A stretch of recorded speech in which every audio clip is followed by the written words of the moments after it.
Good evening, and welcome to our public forum featuring the candidates for the Becker City Council. My name is Candace Hansen. And my name is Amy Shimoleski. This evening is sponsored by the Becker Area Chamber of Commerce. Our moderator this evening is Dennis Hirschbach. Mr. Hirschbach is from Sartell and has experience moderating similar political forums.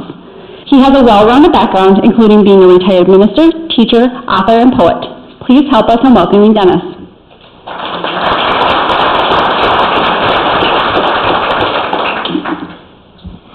The candidates attending this evening are, in alphabetical order, Lynette Brannon, Dennis Carlson, Troy Cox, Rick Hendrickson, and Dennis Rezatarski. Each of the candidates have been given time to prepare an opening statement and their responses to 3 prepared questions. The opening statements and questions will each be allowed 2 minutes per candidate. After the 3 prepared questions have been completed, we will be opening the forum up for some audience questions. We will finish the forum by allowing candidates a 1-minute closing statement. The order the candidates will respond has been predetermined in a random fashion by the moderator. Before we begin, there is one disclaimer. The views expressed during this forum are those of the candidates, not those of the Becker Area Chamber of Commerce or any affiliation, and is not an endorsement of any candidate. Now we'll let Dennis take it over.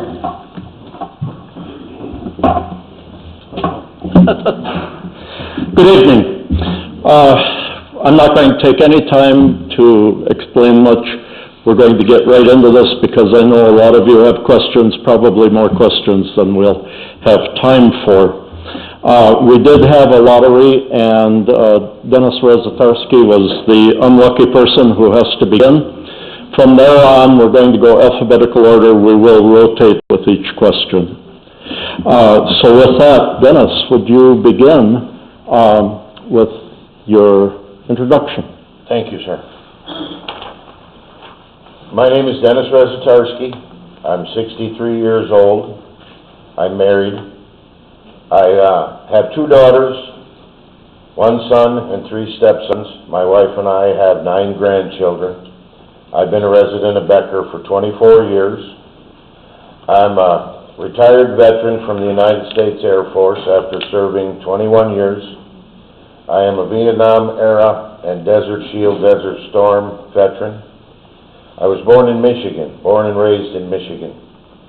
While living here in Becker, I've been involved in coaching our youth in Little League Baseball, 7th and 8th grade. I've taught catechism for 9th graders at the Catholic Church. I've been involved in organizing, promoting many benefits to raise funds for residents that have incurred difficulties. For the last 5 years, I've helped my friend Ron Napper promote his, pardon my language, Cancer Sucks pool tournament up at Beck's Pub. I've helped him prepare baskets for the silent auction, gather donations, and I've been the auctioneer for him during the event for the live auction. And we've given that money to a resident of Becker that has either survived cancer, has cancer, or has passed on from cancer. And I'm not going to give you their names, but if you want to ask me afterwards in private, I can relate some of the recipients to you. And I'm a member of Post 193 of the American Legion here in Becker. Thank you. Next, Lynette. Yep.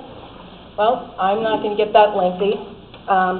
My name is Lynette Brannon. I'm originally from St. Cloud, Sartell. My son grew up in Sartell for a few years. We moved here in 1995. I've been a business owner for 35 years. I've been a business Becker Chamber member for over 20 years. Besides operating my own business, I am now, or have been for the last 5 years, the office manager at the Becker Chamber, and have truly enjoyed working with all the business owners and businesses in town.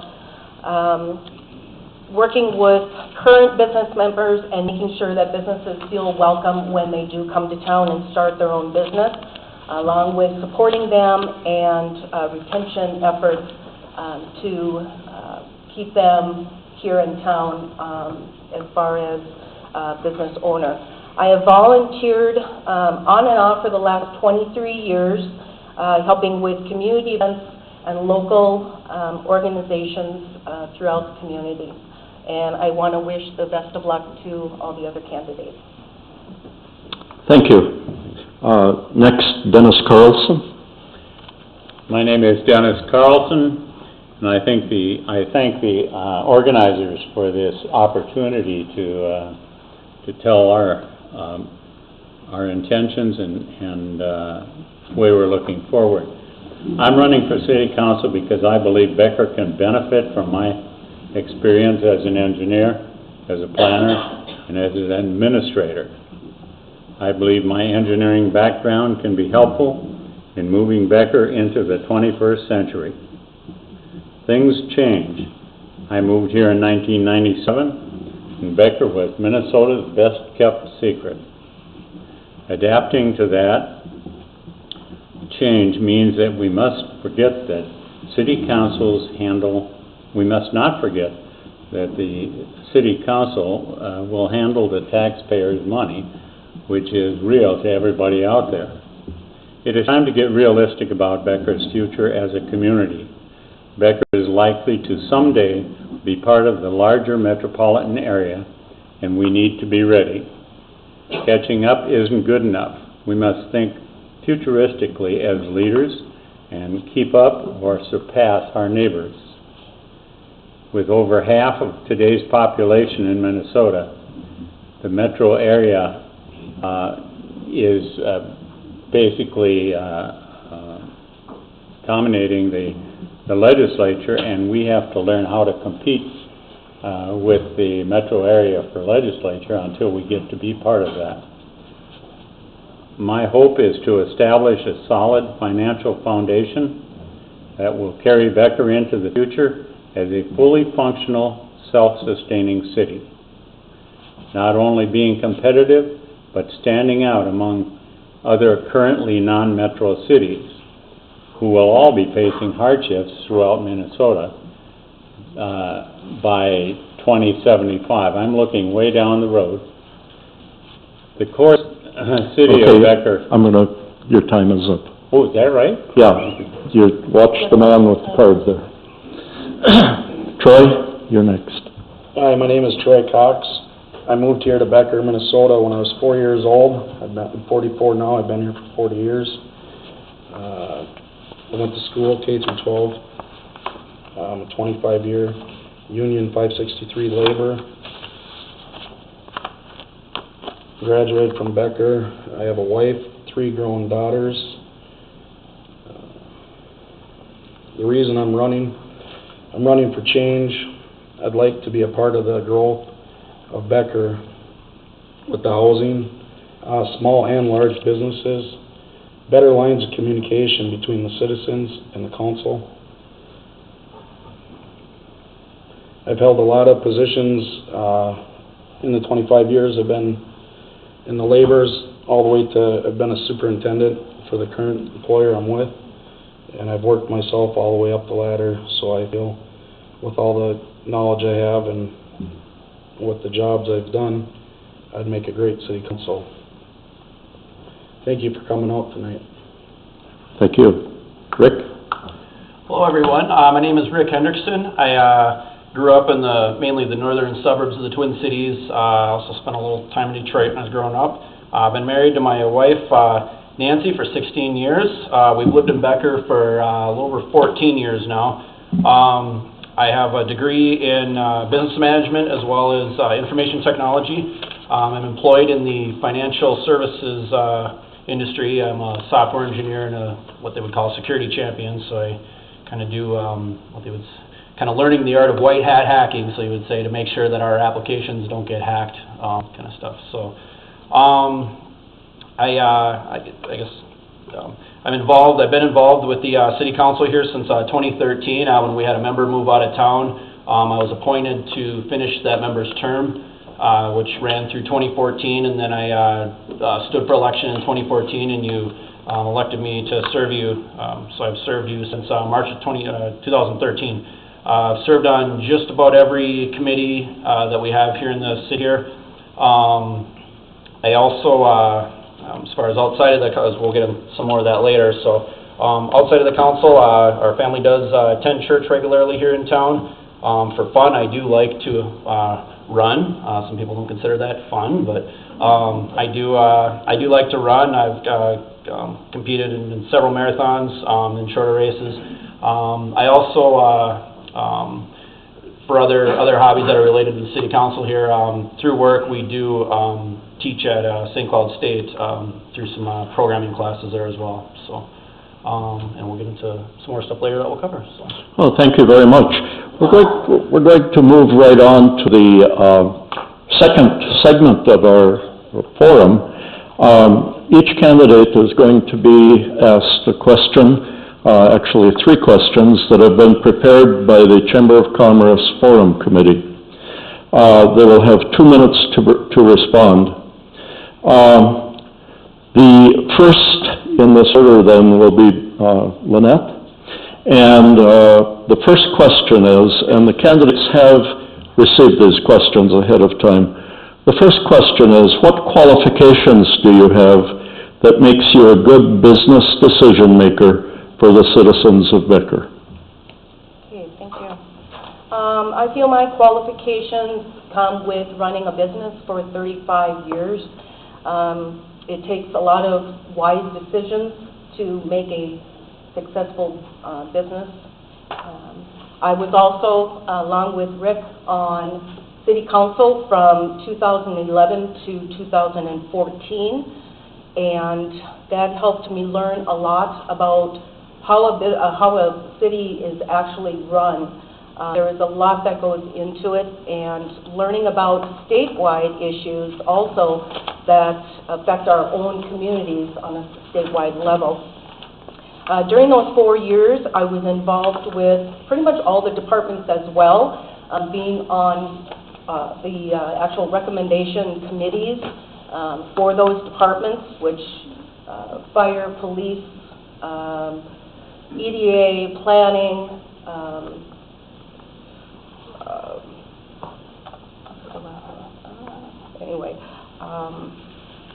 public works, and learning how to listen well and upgrade my research skills with helping with problem solving. Thank you.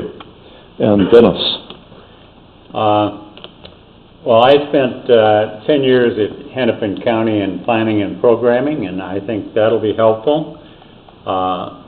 The Public Works Department.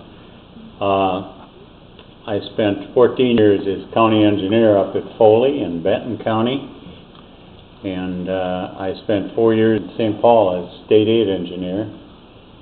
State aid for transportation is the office that distributes the money to the counties and the cities over 5,000 population. 87 counties, and I think it was 216 cities. And it's a large amount of money. That's all. Troy? My qualifications, I've lived here in Becker for 40 years. I'm middle-aged, so I get along, I listen to everybody, younger and older. So it's nice to hear everybody's view on what we do and don't need in town. Everybody's got mixed feelings. I have 25 years working for 563. I'm a sergeant of arms, so I attend several meetings with them through the year, 12 of them, once a month. And it's an organized meeting with our union. I know how it's right from wrong, and I would like to see Becker move with some better decision making. Rick? So in my, I guess in my employment history before I was with the city, I I've worked as a consultant in the past with both small and large businesses, mainly in the central Minnesota area here. So small meaning sometimes 1- and 2-person shops, all the way up to Fortune 500 businesses. So very familiar with, working with, especially on the technology side, working with literally hundreds of businesses in the area here.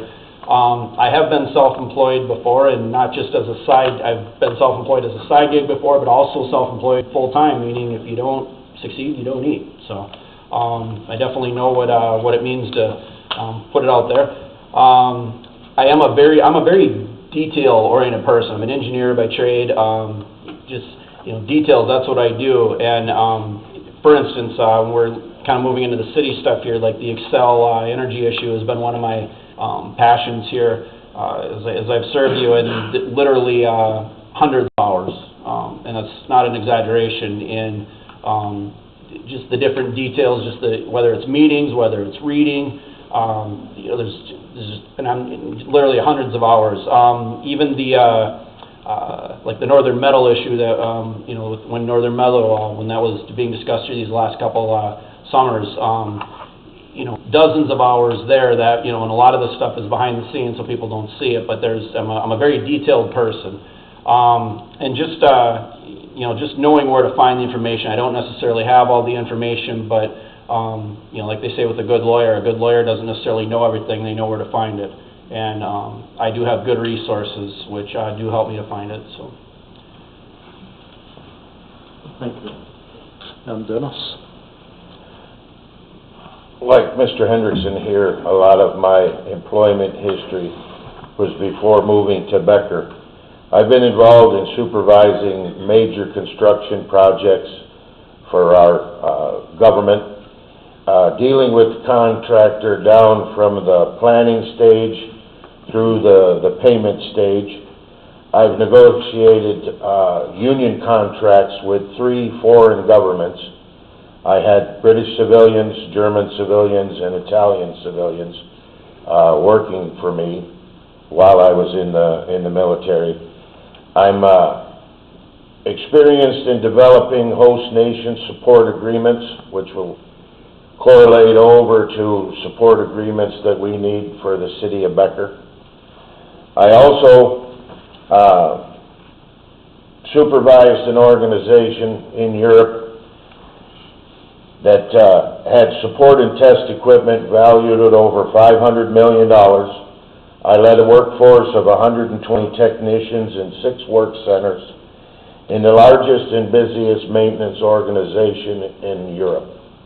And I think my leadership by example skills and my organizational skills and profound problem-solving skills will enable me to serve you, the citizens of Becker, on our city council well. Thank you. Well, thank you very much. Candidates, do you feel I'm rushing you too much? Is it going okay? All right. The second question that was presented to the candidates is, what is your view on how the current city council has made changes to reduce the city's debt? And starting off will be Dennis Carlson. Yeah, what I know about city debt was a short discussion I had with the city administrator, but I have read some other material and said that it's going down. I think the city is doing well in getting the bonds paid off and getting our debt down. I have a tendency to study and do research, and if it come to, before putting the city in debt, I would research the benefits of doing bonding. I think it's going to be necessary if we're going to be a progressive city for the future.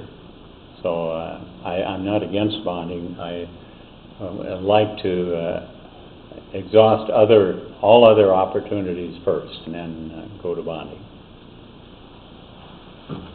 Thank you. Next, will be Troy. Yeah, this is one of the reasons I'm running. I have a problem with the reorganization part of Becker gonna save all this money. We really don't know. I had heard certain numbers, 40,000, 60,000. We really don't know if we're gonna save any money yet. No, they haven't hired all the positions with their jobs that are posting in to help out the administrator. And one of the very concerning things to me is we've paid Shore Dynamics over $150,000. It hasn't been budgeted at all. So it's hard to believe that we're going to save any money with this reconstruction of all these new jobs that our current council has said, believe that is so great for our city. If you'd kind of give me an indication Okay. that when you're done, each of you kind of just ends. So, Rick, I don't want to cut any of you off. Okay.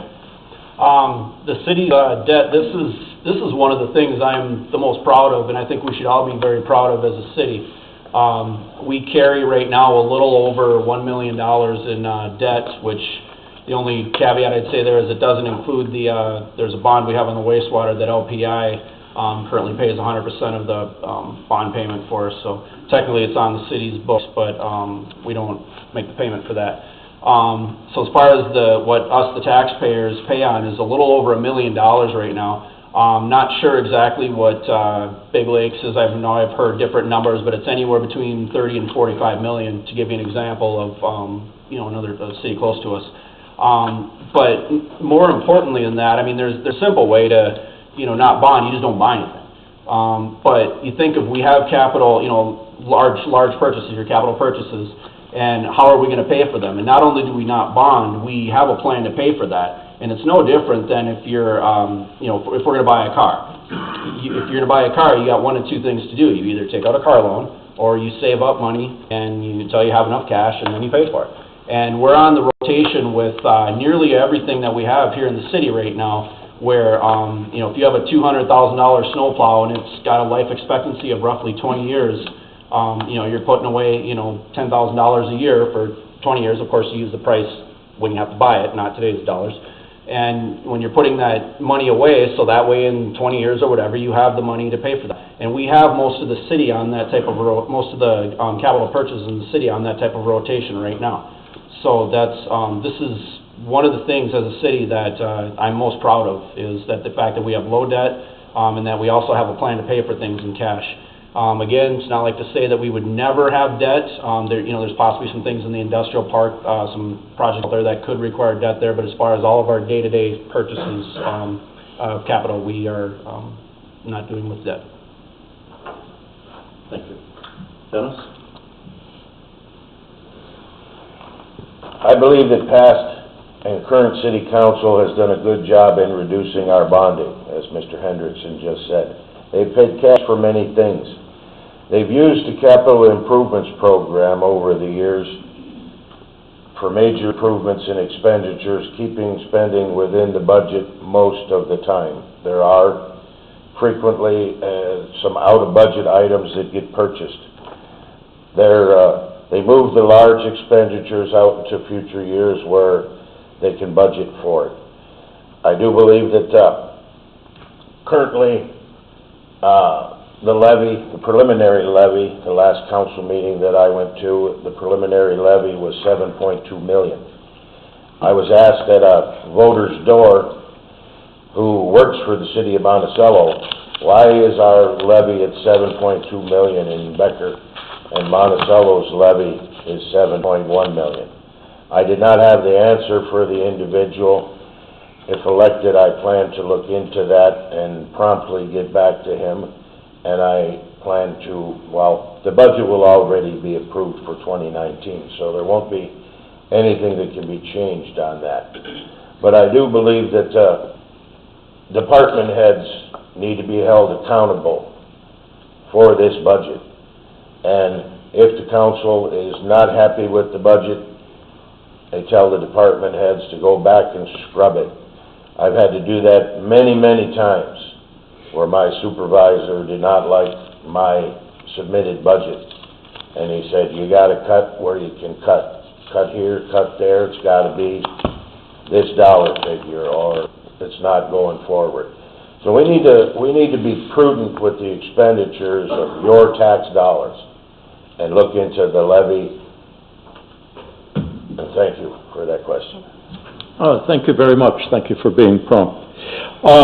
The next question is really a three-pronged question. I didn't see that. Oh, I'm sorry. That's okay. Not a problem. My apologies. That's okay, it'll be, I'm short getting one. excited. I believe, that's good that you're excited. I believe that the current city council has done a very responsible job in making sure that reducing our city's debt. I have two examples that I would like to use in doing some research. First, the current city council has lowered the city's bond debt from approximately $30 million to about $10 million. That's huge.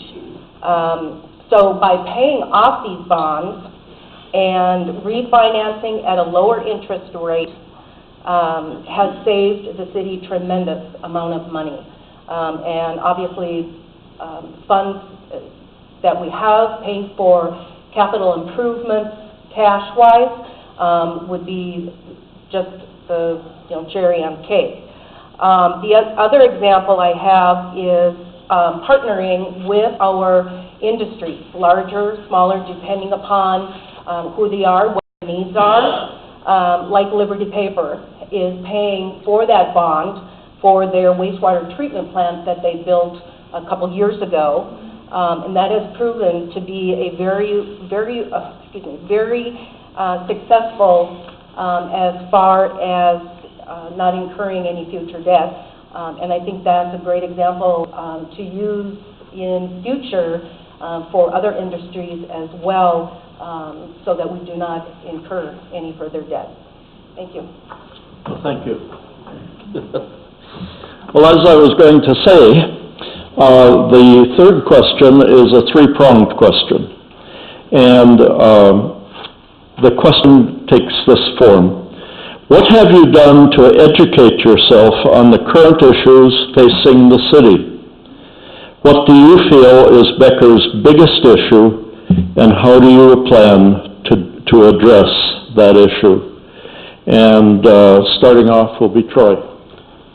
The education part, I've been doing a lot of door knocking around with all the citizens and listening to what they're concerned about. There's several different things.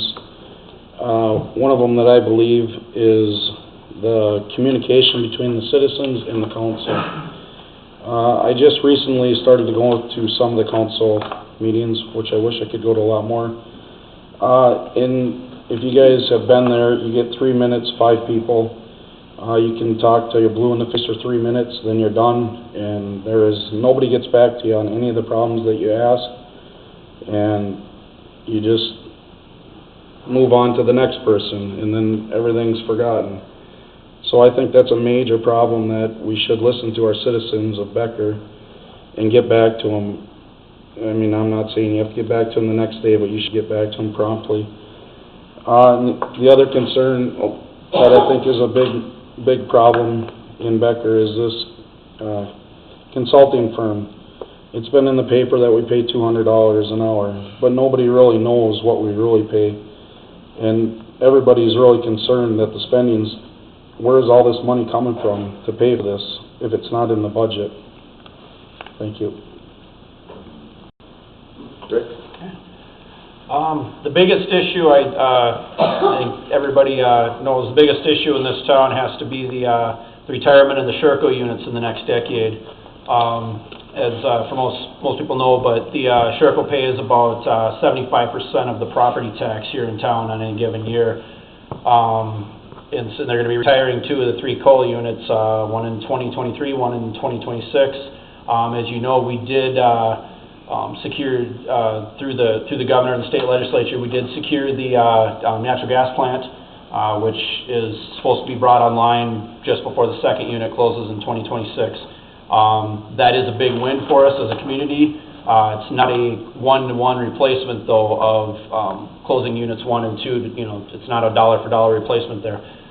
Back in the 80s, and how to solve that, I guess, back in the 80s, 70s and 80s, Excel was, when they were Northern States Power, they were thinking they were going to have to build more coal plants, and so they purchased additional land around the Sherco plant.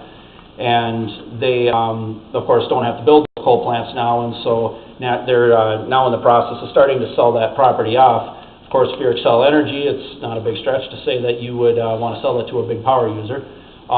Big power users translate to us in the form of tax base and jobs.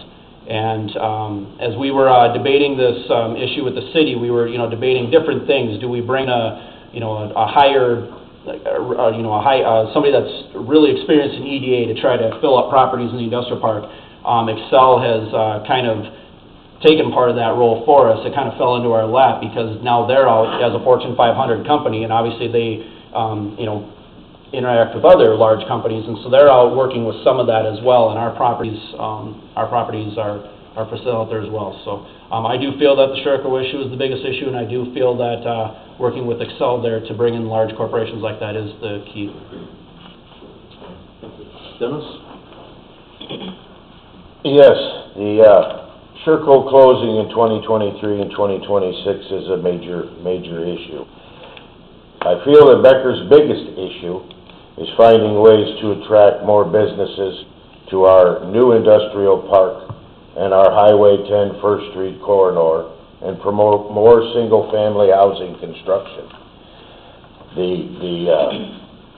I would hope to fix this problem by working with city staff and planning and EDA to find methods to encourage businesses and families to want to come to Becker and build.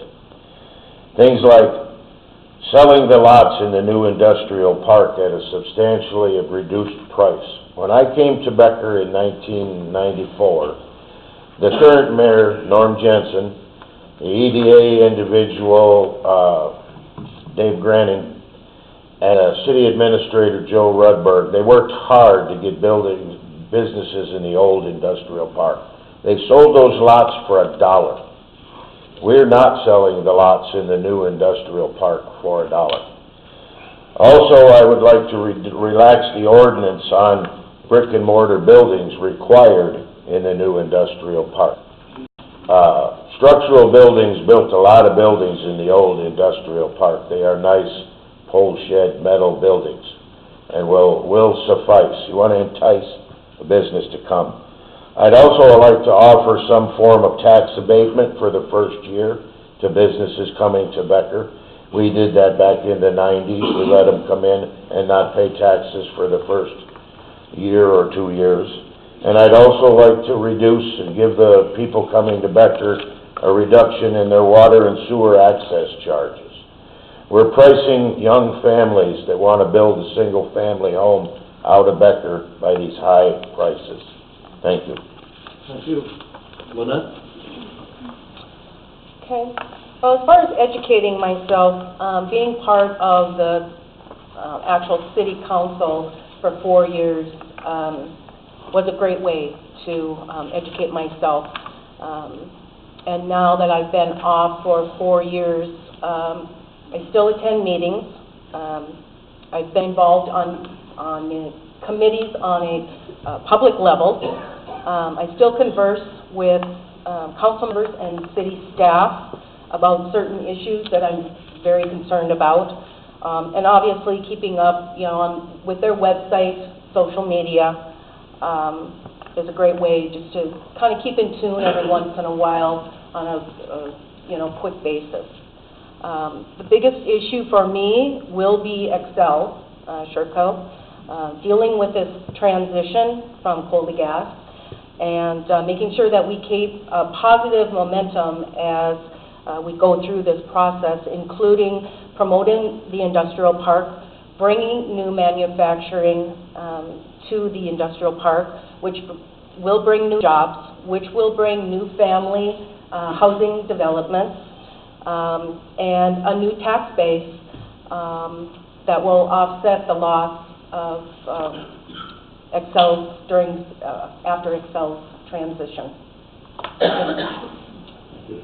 Dennis? Thank you.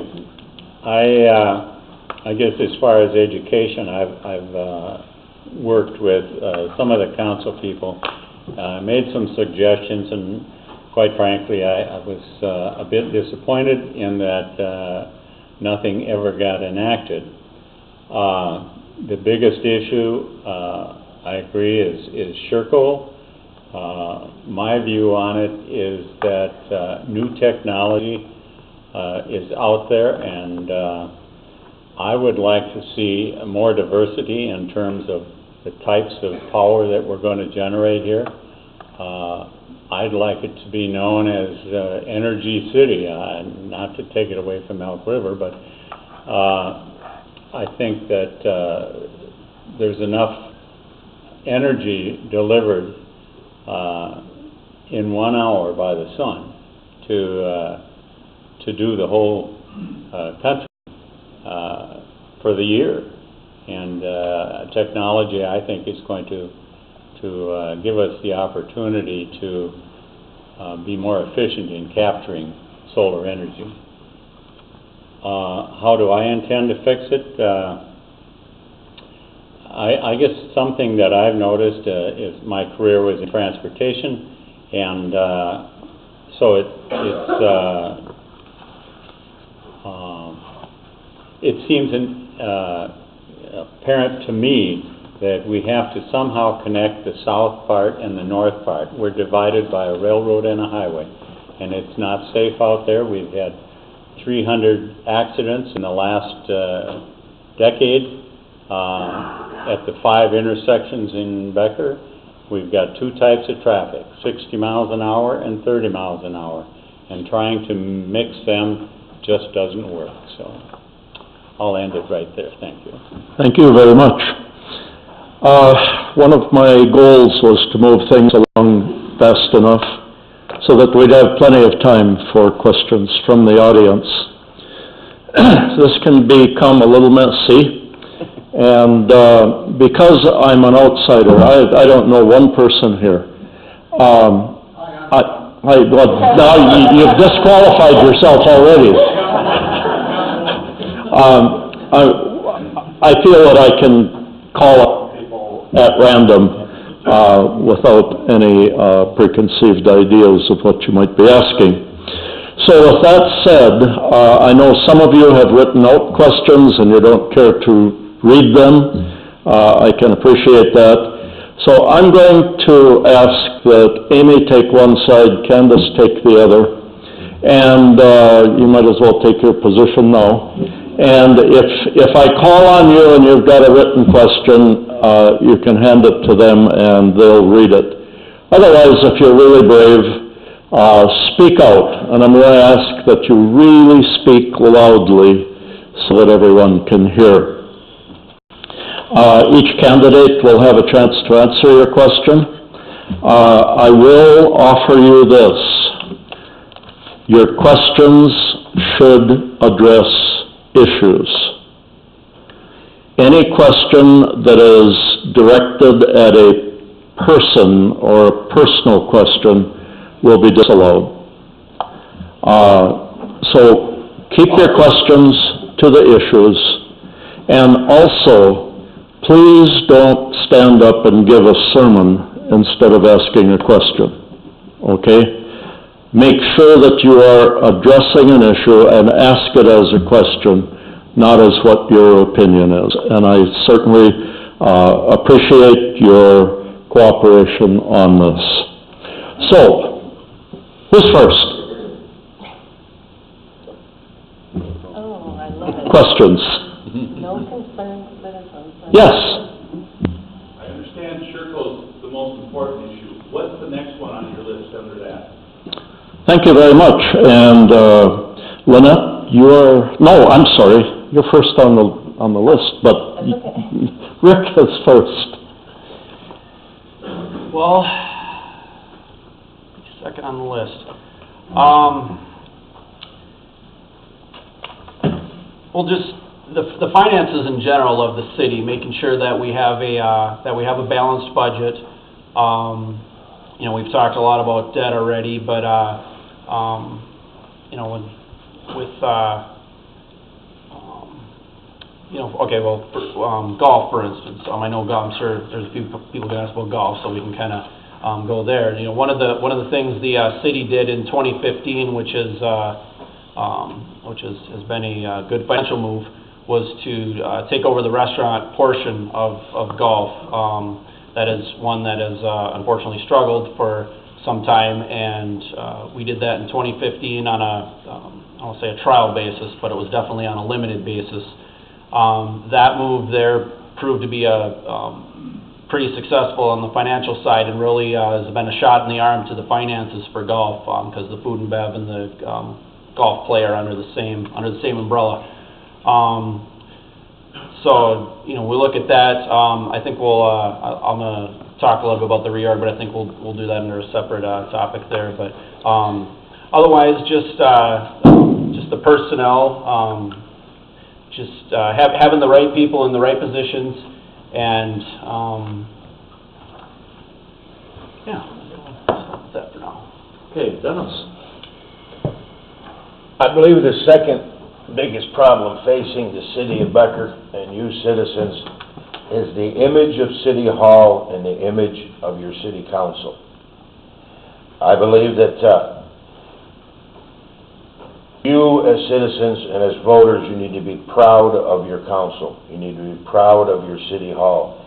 You need to have the ability to drive up there and talk to them and get things done.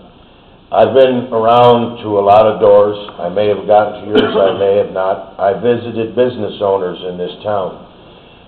The city of Becker needs to become more business-friendly and more citizen-friendly. That is the major complaint that your neighbors and your fellow voters are communicating to me. And I go back to my vehicle after chatting with people, and I write down a lot of their concerns. And these are just minor things that people want and people communicate to me. One gentleman wanted splash pads for the youth in town during the hot summer days to have something to do. Another lady wanted new animal ordinance for Becker, and she wanted it to model big lakes. She said she brought it to the council prior to the last election, and everybody was for it, and everybody was for it, and after the election, she can't even get a return phone call. Another gentleman wants handicap changing stations at the community center because they have a challenged child. Other people want leaf pickup brought back again. These are things that you want that are communicated to the council, and things don't get done. So, you need to have confidence in your council that things are going to get done. Thank you. Well, thank you. Lynette? Yep. Well, obviously, our budget is first and foremost, but answering the gentleman's question as far as what questions we've had, I think second, obviously, is our budget is very, very important, making sure that we keep that on track. But for me, if I were to be elected back on city council, besides the budget, I think the industrial park is going to be huge for us. We need to anticipate and cross our fingers that we're going to be able to promote our city and bring in those manufacturing industries for the industrial park to recoup some of our infrastructure that we have already have invested. I think that's going to be huge to get that money back and put it back into funds that we can use for future projects. So I think our industrial park, filling our industrial park with new industry is probably second on my list. Thank you. Dennis? A question, I guess, that I've asked over time is, where is downtown Becker? I came here 21 years ago, and I think I've determined that there's 5 locations that were the kind of the hub of activity at some time or another. I don't know if you know, but in 1951-52, Highway 10 was expanded to 4 lanes, and it cut half of downtown Becker out and replaced it with a highway. And I don't think Becker ever recovered from that decimation of our downtown. I'd like to see that addressed more specifically and try to locate funding that would assist us in getting a hub of activity, if you will, in downtown Becker.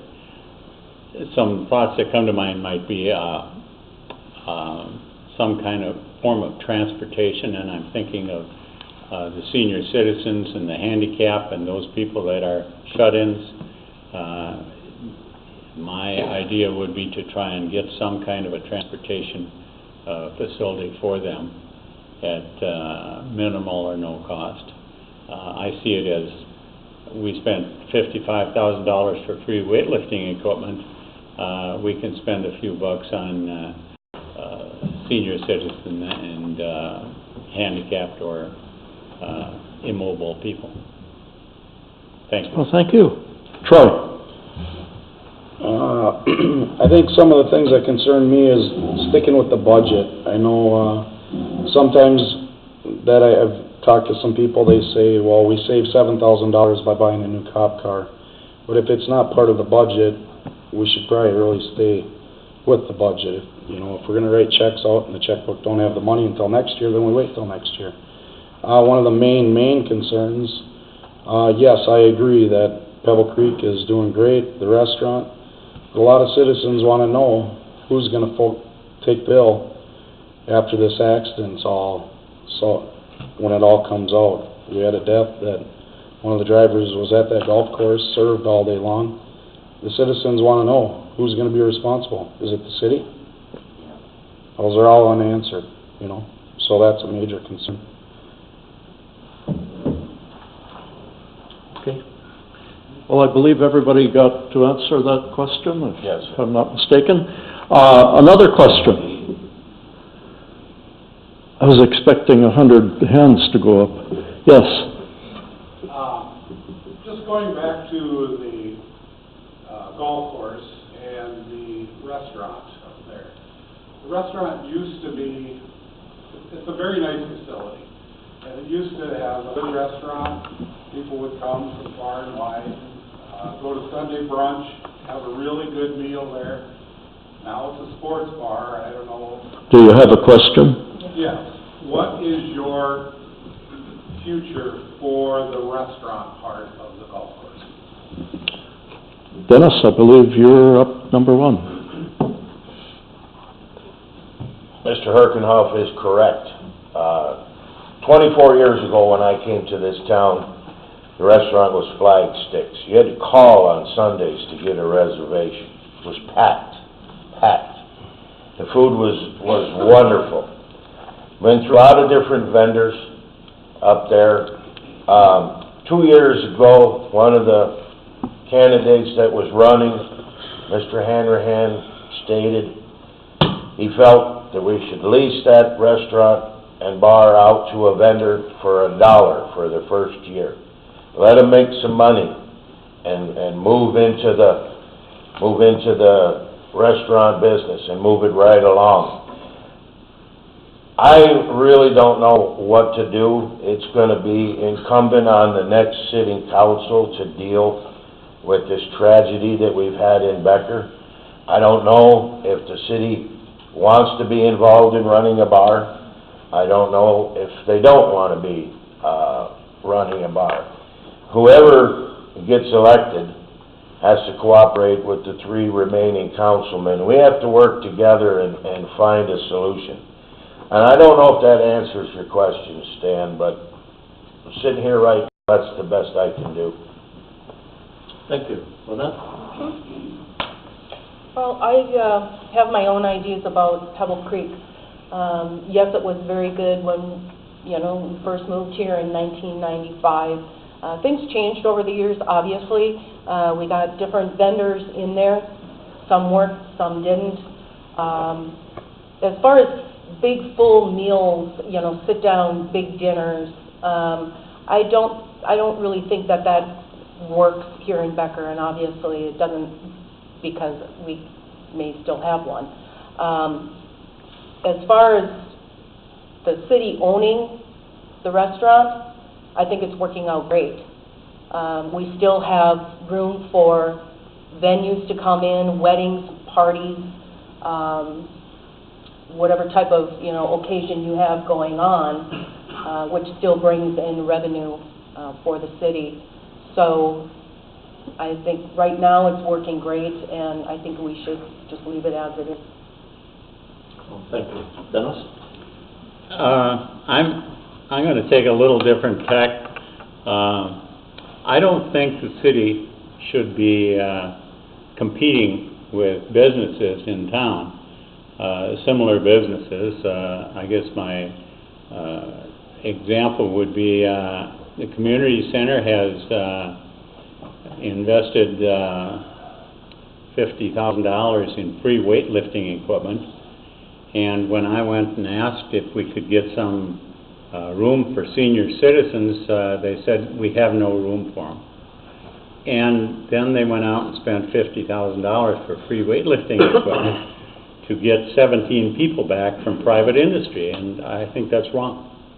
I think that we should look at when we compete with a business, we should not be spending taxpayers' money to subsidize it.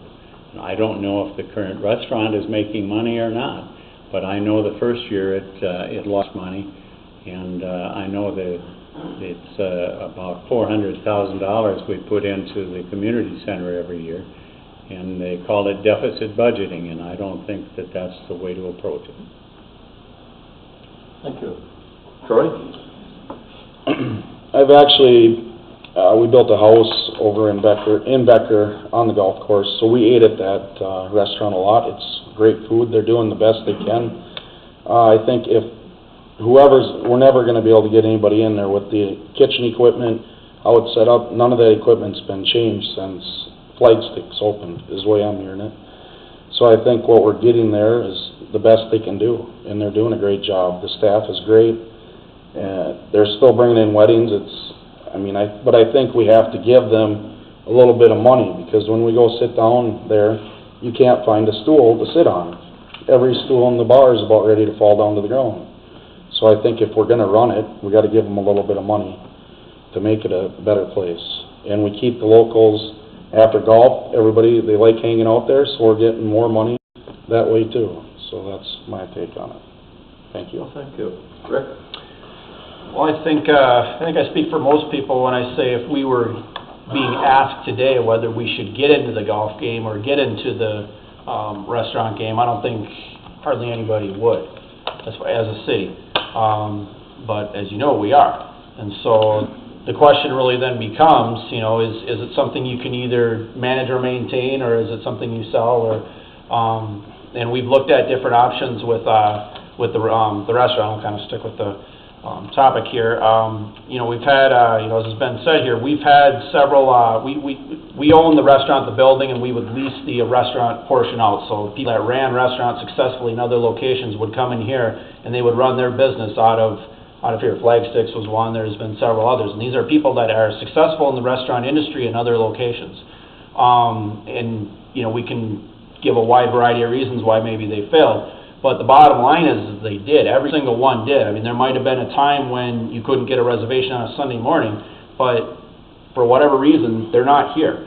And so when we get to 2015, you know, when you're trying to sell that, if you're going out saying, okay, the last 4 people have failed, but you can do it, you know, that's nobody's going to take that bet. So the city took over the restaurant piece in 2015, at the end of the year, 2015, I believe it was. And it has been successful. I mean, to give you an idea, it's I believe if we hold our numbers here this year, so this is through September 30th, we're going to be about $100,000 for the good. And obviously that didn't happen before because people are not here. Just to briefly answer the question about who's going to pay for the accident, I'm not going to, obviously there's current litigation, we can't speak too much, but the city does have insurance, so. Okay, thank you. I believe that completes the round. Yes. Another question?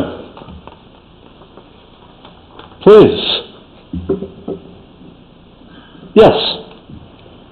I'd like to know why Becker, we need to promote more people coming here, but yet there isn't a whole lot here for restaurants, activities, play areas for children.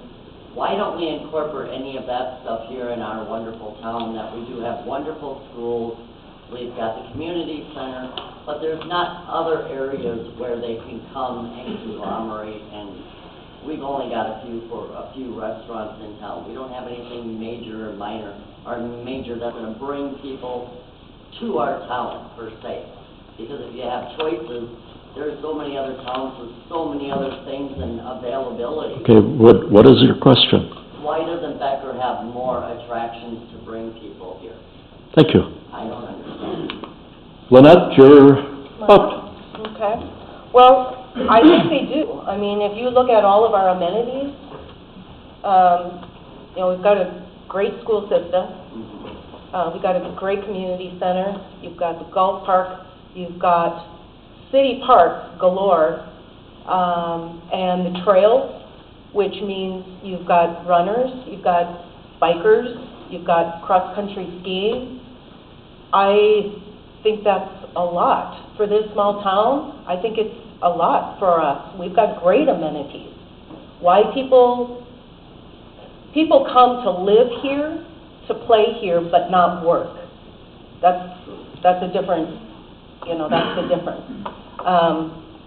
But again, I think promoting our business, how do we promote the business? Get the word out there. Start soliciting. I mean, again, bringing new businesses to town means bringing new families to town, which, in turn, just kind of, full circle. So I really do think that we have some great amenities, and so I think we, need to, realize that all of that is prime for us, so. Thank you. Dennis? Yeah, that's a great question, because I think that what Becker lacks is an attraction. When we moved here in '97, Furniture World was the only one in town, and it brought a lot of people from out of town here. The golf course was doing really well, and the restaurant was doing well, and it brought a lot of people to town. As the years went by, they tended to fade.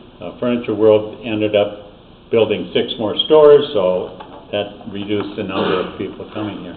So I guess what's lacking is something for an attraction.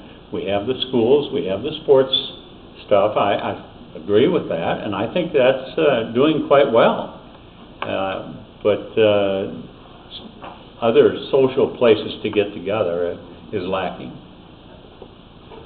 Troy? I think what we're all forgetting with that question is we are Becker. And the reason I would say a lot of us live here is because it's quiet, it's small. We don't have the big box stores. We don't have some of the bad crimes. It's Becker. I mean, we have great community center, great school.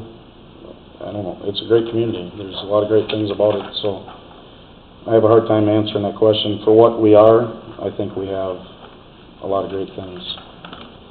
Thank you. Thank you. Rick?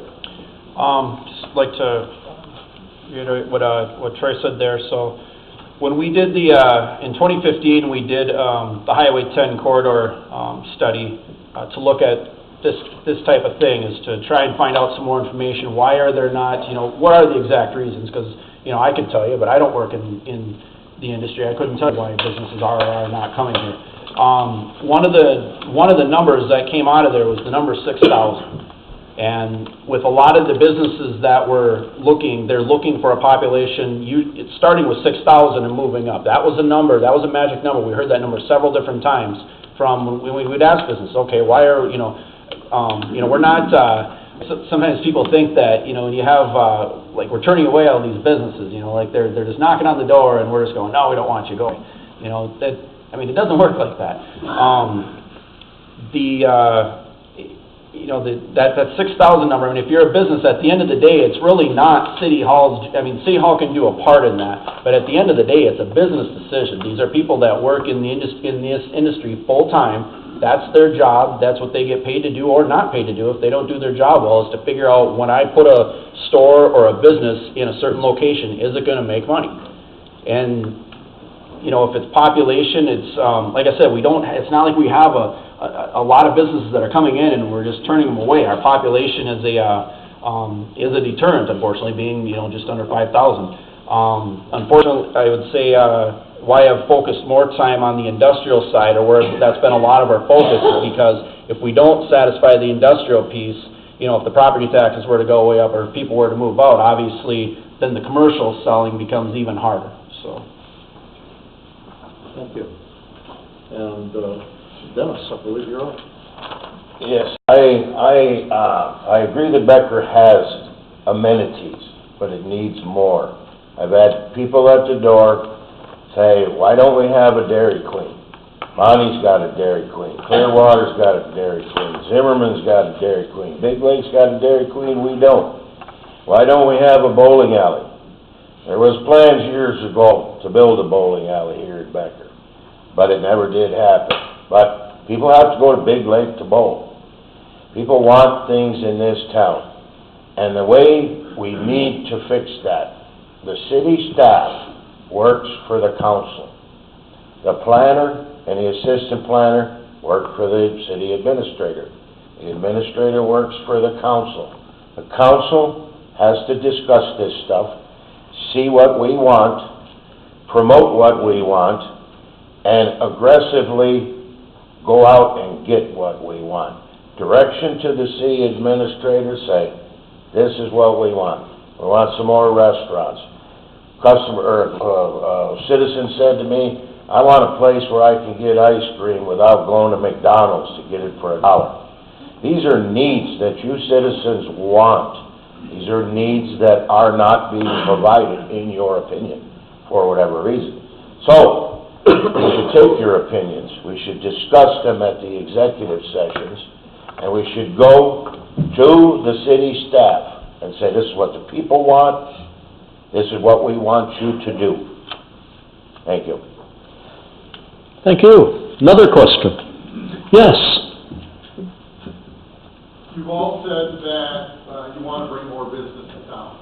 The city council made some moves to free the city administrator up to do that with some of the reorgs. What is your plan to either go for and support that or go against it going forward? Okay, you've got the question? Can I go against or for what? The planning, some people are for and against it, but everybody was for a growing business. So if they're going to try to disassemble that, how are they going to fix it? The reorganization. Right. Okay. Question is set. Can you ask that question one more time? Oh, okay. Because he asked it. So, they did the city of the reorganization to free the city administrator up to go get more business. Correct. Everybody said they want more business. Some of you have said they are for that, some are against that. So if you're for it, how are you going to support it? If you're against it, how are you going to change to make a difference to fix the problem? Okay, I think that should be pretty clear. We're okay to start? Yes, I Okay. understand the question now. Okay, Dennis. I'm first. My view is accountability. You said we had 4 people that tried business out there at the golf course in the restaurant business, and I think it was 6 anyway. And they failed, and there was a reason they failed, and I think that's something that the city council should be looking at. Why were they not successful? As far as the reorganization, I know very little about it. It's my understanding that there was 9 positions, 3 of which were eliminated, and after the after the reorg is done, there would be 14, but the cost of those 14 would be less than the cost of the 9. And if that's true, it means we've got more employees at an equal amount of money. I don't know that that saves the city anything, but I guess I would look into it deeper if I was elected to the council and find out what's caused the problem so far. Thank you. Thank you. Troy?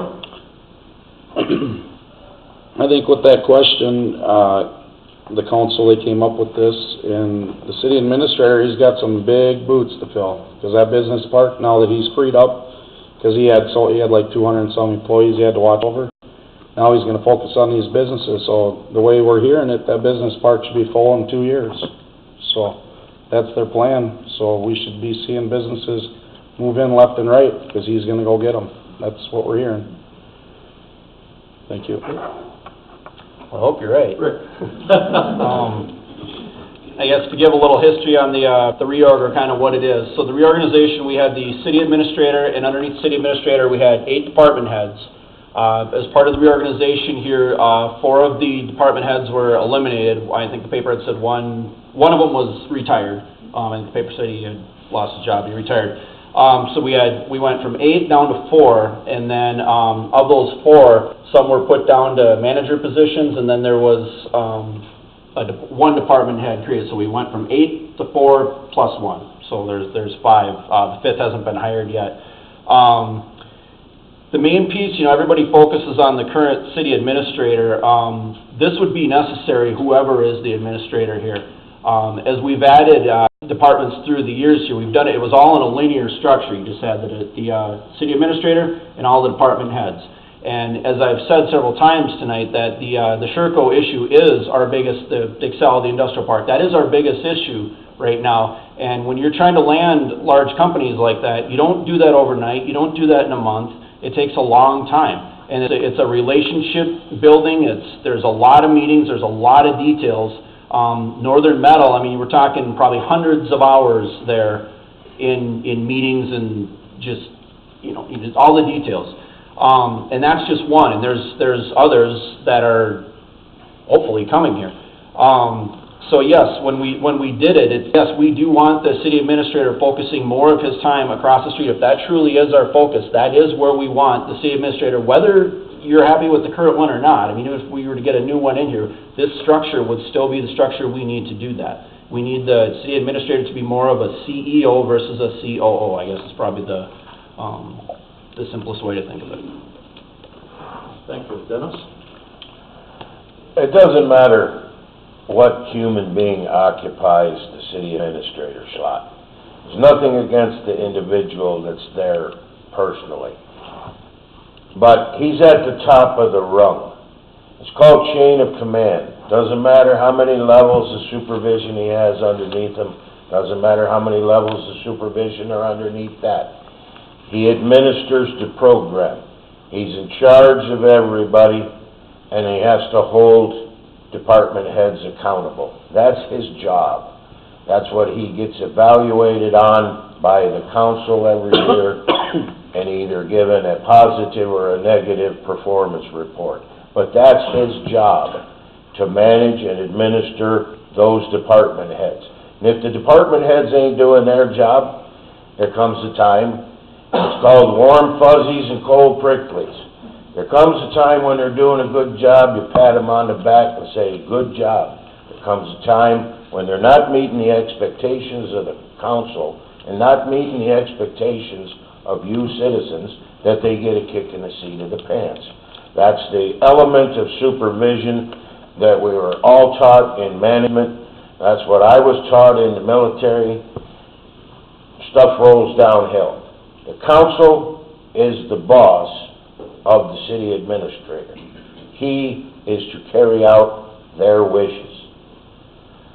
And if he's not, you direct him over here and say, all right, we want you to take care of Excel. Well, then you need somebody in there to take care of the city, the day-to-day operation, to instruct our planners and our EDA people that sit up there and get paid to do that. Quickly, 2 years ago, we all campaigned on bringing new businesses to the new industrial park. As I sit here today, not one shovel has been turned. Thank you. We have time for a couple more questions, maybe one anyway. But I want to remind you, I saw a lot of you writing questions out. And if you'd rather not read them, we do have someone who will read your question. So if anyone is in that position, just hold it up and we'll get it taken care of. Otherwise, if you have a question, raise your hand. I do. Yes? Very specific candidates have heard this. I'd like to ask, do you feel the status and public safety in the community of Becker should be changed? And if so, how and why? Thank you. And that would be Troy starting. You say that one more time, Chief?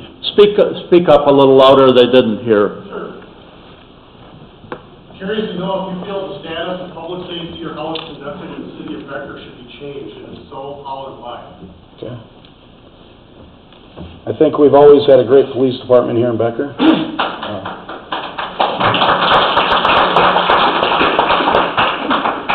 I think with that said, though, I've been working nights for the last month, and I don't know really the schedule. I guess I could ask you. And I did listen to you at some meetings of crimes at an all-time low in town because they're doing their job. One thing that's concerning, I don't know, I mean, you obviously know what you're doing. You have 2 cops on a lot of nights. I don't know if we so much need that. But I think everything in town, it works real good. So, I mean, you obviously know what you're doing. I'm not a cop, so I can't say that. I know that we don't have kids getting run over. You guys are always out there when it's raining, shining, so you're doing your job, so thank you. One of the subtle clues, if you want to say, if people were to ask you if you have a safe community, one of the subtle clues you look for is, do women go for runs in town? And this is something that was asked me before. They said, and when somebody asked me this question once, and it totally threw me off. I said, where are you going with that? And they said, well, do you have a lot of particularly women that run in town? And I said, well, yeah, I guess if I think about it, yeah, there's a lot of runners, and most of them typically are women, yeah. And the point this person was bringing up was, that is oftentimes a very subtle clue to describe that you have a safe community. And, once he said that, then I understood where he was going with that question there. Absolutely, we have a safe community. When I was door knocking in 2014, that was an issue that had come up, and I know golf was a big issue at the time too, and there were some other issues there as well. But the number one issue everybody asked when I would knock on doors, where do you stand on the police department? And because there was the question of I think one of the candidates at the time, there was a rumor that he was thinking about going to the sheriff's office or something like that. And, yeah, I mean, that was the number one question that everybody asked. And the police department is very widely supported in the community here. I sit on the police committee currently, so I do review the numbers. Obviously, crime is low. We have a very proactive police department. I have also gone through some of the simulator training as well to actually see, go through the training to see what does an officer go through, how would I handle an active shooter situation? I died, by the way, but I'm not cut out to be a cop. So I'm very proud of the police department that we have here, and I would propose no changes. Oh, thank you. Dennis? Our public service department, police department, fire department, they do a fine job of keeping us safe in Becker. I see a lot of the policemen at community events, Becker Night Out, Freedom Days. I see them participating in things at the fire department for commemorating 9/11 and things like that. They're involved in the community. They're making an effort to meet you, the voters, and meet you, the citizens. And I have no problems with our police department. Lynette, I believe. Yeah, thank you. One of the things that I was able to do back during my first stint on city council was to do ride-alongs. And it was the night shift from 12 at night until 7 o'clock in the morning. And I'll tell you, anybody comes to me telling me that we need to get rid of our police department, I'm going to call them crazy, because those were some scary times. And I give the police department, 100% grade A. I love that they're prominent. Sometimes, for some people, probably too prominent. Again, I would say, let's keep them because they are so important to us. I know that a few years back, we talked about subcontracting to the Sherman County Sheriff's Department, getting rid of our own police department. And that was hands down, absolutely no. You think about how many Sherman County Sheriff's Departments, how many actual towns that they have to be prominent in, that there's no way that they could be, as prominent as our police department right now. So I give them kudos, and we're definitely keeping them. So if I'm elected, we'll keep them. Well, I've lost track of who's answered, but I think Dennis, you're up. I'm the last one, I You're the guess. last one. I guess I'd like to answer that in a more general sense and say that I would evaluate all the departments, and we are currently running a deficit budgeting, and I would look at the cost and the benefits of all the departments, not selecting the police department specifically or negatively. I don't have a problem with the police department, but I would look at it from a more general standpoint, the way I would look at all issues. I evaluate it based on the facts and make a decision. Thank you. Thank you. Looking at the clock, and if we're going to conclude somewhere around on time, I think we'll call off the questions, if that's okay with the committee. I have one. You have one? Yes. Okay. When you bring businesses to our town, are you going to take the businesses on how much money you can make off them, or businesses that will employ local people? Because like with the metal people, didn't they bring most of those people with them? Let's see. I think Troy started the last one. I think Rick, go ahead. Okay. I guess to specifically answer your question, Northern Metal, they anticipate that they're going to have 85 jobs roughly total. They anticipate about half of those are going to be employed by employees that are coming from the current location here, meaning the other half are going to be net new to the community. As far as businesses are well, with the exception of Excel, they're taxed property tax. And that's the same for whether it's your home. That is the same whether it's a business. That's how the city taxes. The City Hall does not. You don't want City Hall to be. Yes, we want to go out and bring businesses in, but you don't want City Hall to be the clearinghouse of that either. We're not. Yes, no, yes, no. That's not the type of decision making you want to bring to City Hall. So when we, like I said earlier with the, with your Dairy Queen or whatever, it's not like Dairy Queen is coming to us and we're saying no. There are different things that businesses are looking for. Some are looking for, I'd say with the larger businesses, it's more than just land. You think of a $50 million business. They're not going to argue with the over $5,000. They're looking bigger picture. They're looking whether it's tax abatement. There's a similar which would be TIF. They're going to be looking, they're going to look at other things too, other than just taxes. They're going to look at power, if they're a big power user, are we near rail, things like that. So I guess, I don't know if that kind of expanded on your question, but.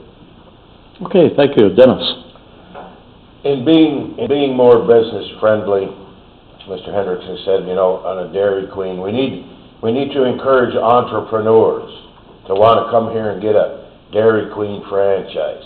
And when people spend money in town, and you get taxed on the square footage of that Dairy Queen building, we need to entice people to come here and want to come here, and those employees for these restaurants and small ownership businesses could in fact come from residents in Becker. The big businesses, we have Northern Metals and Liberty Paper and Sherco, and a lot of them are residents of Becker. They're your fellow citizens. I hope that answers your question. That takes us back to Lynette. Thank you. To answer that question, I think it's both combined.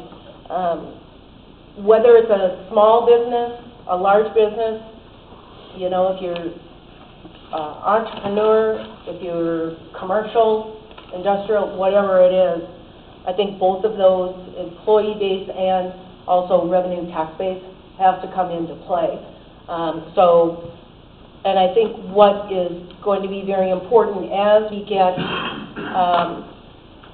into filling our industrial park and bringing more families, maybe starting small businesses, retention is going to be very, very important.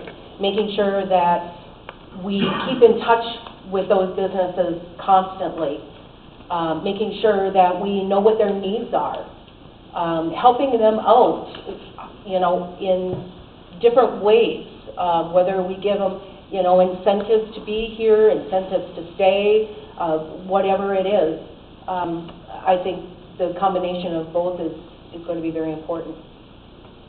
Thank you. Dennis? I guess I look at it as the businesses that come to town and the businesses that are here, the council should spend time with those people so they're comfortable. I think that right now, I don't know, I've been to all the businesses, but I don't know that they're consider the city as being business friendly, and I think that's important. The taxes they pay is huge, and I think that we should be, as a council, appreciative of them carrying the heavy tax load, because the other alternative, of course, is the residents pay that heavy tax load. And since I moved here, the Sherco paid 92% of the city taxes at that time. Now they're down around 74 or 75%, and the legislation was changed in the late 90s to ease them out of the heavy tax load. So we have to replace those taxes some way. So it's an important issue, the tax part of it. Thank you. Thank you. Troy? I think one thing the city has big problems with is we have to look at the business park. They want you to build a $5 million precast building. Well, if we've all drove out there, they're changing the rules now. We've sent 4 businesses now. We got one in Clear Lake. We just sent him there because they told him at $5 million, you got to build this building. You have to have nice precast, no pole sheds. Sent one over to Big Lake. We sent a huge one because of whack and sack fees all the way to Rogers because Becker wouldn't work with them. So I think we got to look at what's going on out in that business park. We got to dig into this because something's not right.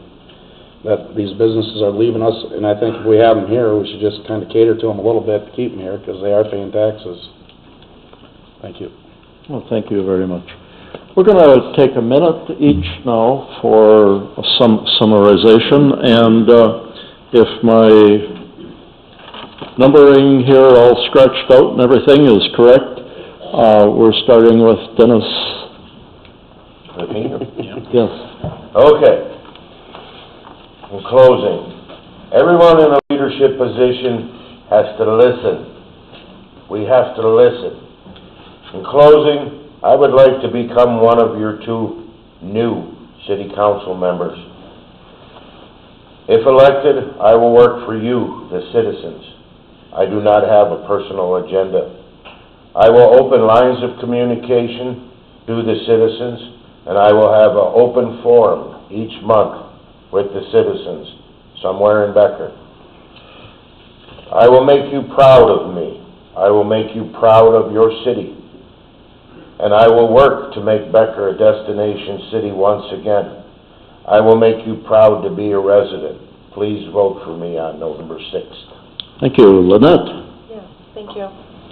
First, I want to thank Candace Hansen and Amy Chmielewski from the Becker Chamber for all their hard work in organizing this event. It is a lot of work, and they put a lot of time in, so please thank them for that.